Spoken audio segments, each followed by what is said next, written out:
Untuk beberapa PC entusias pasti sudah tidak asing dengan motherboard ASRock. Apalagi untuk beberapa PC entusias yang rakit PC dengan low budget, rata-rata menggunakan ASRock tipe Pro SE, HDV, ataupun untuk yang seri pitnya menggunakan Steel Legend, Nova, ataupun PG Riptide.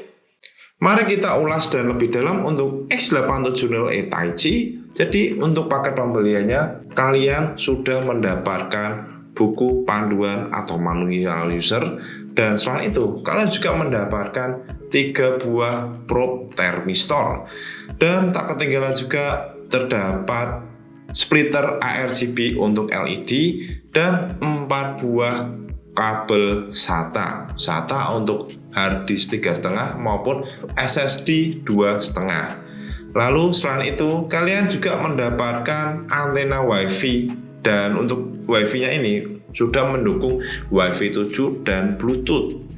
Selain itu kalian mendapatkan sebuah emblem ASRock Powered, dan terdapat juga keycap dengan logo Taichi. Motherboard ini terbilang besar karena dia menggunakan form factor eATX, yaitu Extra ATX. Bisa kita lihat di bagian bawah motherboard terdapat pin HD audio, dan di sebelahnya terdapat 4 pin RGB 12 volt dan 3 pin ARGB 5 volt. Di sini ada 3 slot sensor. Ini untuk menggunakan probe thermistor aksesoris yang saya katakan tadi, dan terdapat juga 2 buah USB 2.0. Biasanya USB 2.0 ini untuk sekarang rata-rata digunakan untuk mensinkronkan LCD pada I/O water cooling, dan terdapat 3 buah fan konektor PWM fan ya, dan 1 buah PWM untuk water pump, dan terdapat juga USB 3.0, ada pin clear CMOS, dan terdapat pin buzzer speaker, lalu terdapat juga pin front panel. Beranjak di sisi kanan motherboard, di sini bisa kita lihat ada 6 buah port SATA. Lalu terdapat juga ada USB Type-C, USB 3.2, dan power 24 pin. Di sebelah power 24 pin motherboard terdapat juga 2 buah pin ARGB 5 volt, dan di sini juga terdapat 2 buah buttonnya ini button reset dan power. Di atasnya terdapat debugging LED atau 7 segment LED untuk mengetahui kode error jika kalian misal overclock ataupun yang lainnya. Untuk di bagian atas motherboard ini terdapat 2 buah PWM konektor untuk CPU fan konektor, dan 1 buah untuk pump konektor atau pump water cooling. Dan di sini terdapat juga untuk power IPS-nya 2 kali 8 pin. Jadi totalnya berada di 16 pin power IPS. Untuk VRM-nya dia sebanyak 24 plus 2 plus 1 VRM dengan menggunakan Dermo 110 ampere SPS Smart Power Stage. Soket yang digunakan adalah AM5 atau AM5 yang sudah mensupport Ryzen 7000, 8000, bahkan sampai 9000 series. Bisa kita lihat bersama, dan di sini adalah soket AM5 yang dimana pinnya terdapat pada motherboard. Untuk slot memori sebanyak 4 buah, dan slot memorinya ini support DDR5. X870E Taichi mengklaim bahwa dia mampu overclock memori sampai 8200 MHz atau MTS. Dan untuk storage SSD M2 ini terdapat sebanyak 4 buah. Salah satunya adalah M2 yang support PCIe Gen 5 yang terdapat di sebelah PCIe slot GPU. Terdapat di sebelah memori atau RAM itu masih support PCIe Gen 4. 2 lainnya juga masih support PCIe Gen 4. Untuk hedgingnya menurut saya cukup tebal dari hedging NVMe maupun hedging pada chip motherboard ini. Ini terdapat 2 buah slot PCIe. Slot PCIe 16 kali dan dia sudah support PCIe Gen 5, dan yang di bawah itu masih PCIe 8 kali setahu saya ya. Untuk pemasangan GPU ini sudah dipermudah karena ASRock S870E Taichi dia menggunakan fitur Ease Release, di mana fitur ini digunakan di beberapa motherboard yang high-end. I/O port yang disematkan motherboard ini menurut saya cukup lengkap. Di sini terdapat 2 buah button, di antaranya adalah untuk button clear CMOS dan button BIOS flashback. Lalu terdapat juga 2 buah antena untuk WiFi 7 dan Bluetooth. Juga terdapat sebuah HDMI port. Lalu di sini terdapat 2 buah Lightning gaming port. Terdapat Ultra USB power warnanya ungu, USB Type-C port 2 buah. Untuk urusan audio, wah ini sebenarnya cukup menarik ya. Walaupun di sini terdapat 2 buah jack saja, yaitu untuk jack 3,5 aux dan mic.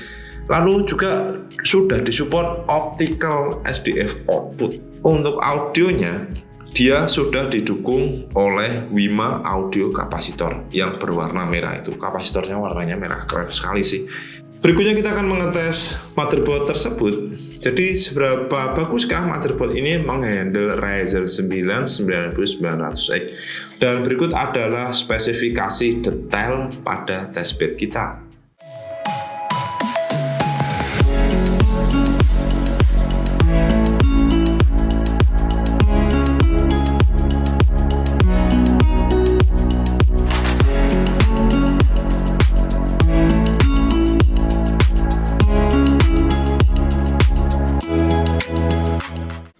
Kita menggunakan preset atau setting PBO manual. Untuk average effective clock yang kita dapatkan di sini, dan kita menggunakan software Genebench R23 Multicore, kita setting preset stress test 10 menit.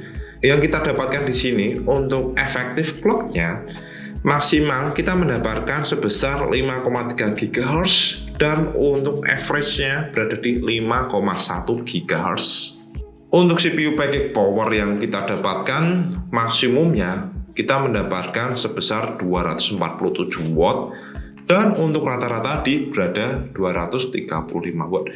Ya sebenarnya ringan ya kalau menurut saya ya. Dengan VRM sebanyak 24 VRM ini untuk menghandle sekitar 300 watt itu sebenarnya ringan harusnya. Dan nggak terlalu panas, apalagi hedgingnya yang seperti Gapuron Demak ini. Lalu untuk temperatur CPU day yang kita dapatkan maksimum berada di 94 derajat Celcius dan rata-rata di 91 derajat Celcius. Untuk poin Genebench-nya yang kita dapatkan sebesar 34.940 points.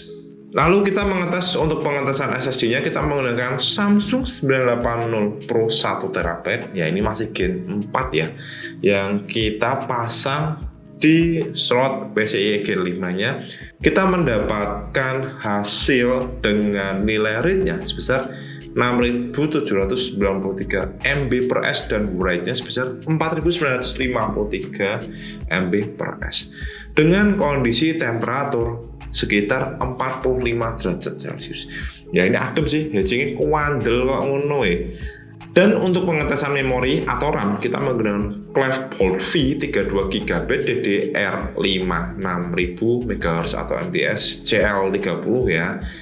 Kita tes menggunakan AIDA Memory Benchmark untuk nilai read-nya sebesar 83.542 MB/s dan rate-nya sebesar 85.027 MB/s, dan untuk nilai kopinya itu sebesar 76.365 MB/s dan latensinya kita mendapatkan 74,4 ns. Bisa kita lihat bersama di sini untuk Zen timingnya kita set 8000 MTS mega transfer per second. Ya mentok segitu ya. Aku wis mumet mikir jeblok sirahku. Jadi untuk S870E Taichi ini sebenarnya memiliki beberapa tipe. Yang dari terendah yaitu seri Taichi Creator, Taichi Lite, Taichi, dan Taichi OCF. Itu Taichi OCF itu seperti kepunyanya Pak Areng Permana, itu bisa kalian lihat. Dan yang saya suka dari motherboard ini adalah di bagian belakangnya terdapat backplate. Makanya motherboard ini berat. Kalau dihitung sih mungkin 1 kilo ada ya. Beda dengan yang Taichi Lite. Taichi Lite itu beberapa banyak menghilangkan dari fitur-fitur seri Taichi ini. Bukan berarti fitur yang dalam motherboard dalam konteks overclock, BCLKNJ dan lain-lainnya. Maksudnya adalah kosmetik yang terdapat pada seri Taichi ini. Pengurangan dari RGB, backplate pada bagian belakang motherboard. Ya kalau selisihnya $50, sebenarnya saya lebih idem yang seri Taichi Lite. Mungkin beberapa informasi itu saja yang bisa saya berikan untuk beberapa PC enthusiast. Jadi untuk pemilihan motherboard, kalian lebih prefer yang mana? Yang tipe low end, mid end, atau high end? Sesuaikan dengan kebutuhan dan kantong kalian.